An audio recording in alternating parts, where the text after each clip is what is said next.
गावांना पाणी आहे, आमच्या गावाला 3 महिन्यापासून पाण्याची तुटार आहे। आज ग्रामपंचायतीला कुलूप लावलेलं आहे। आम्ही विकत पाणी घेऊन गुराढोरांना पाणी पाजतोय। लहान मुलांना प्यायला पाण्याची तुटार आहे, पाणी येत नाही गावात। 50 रुपये ड्रम, एक ड्रमात पण 50 रुपयात एकच ड्रम पाणी भेटतं आम्हाला।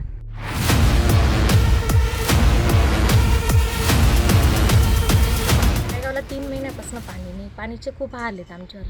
शेवटी आम्ही आज पंचायतला कुलूप लावून घेतलं।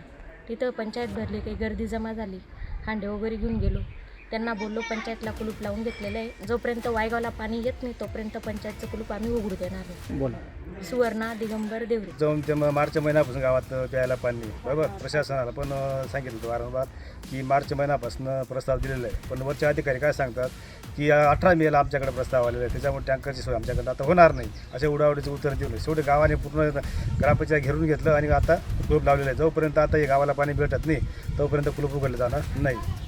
हा पहिला प्रश्न सोडवायला पाहिजे।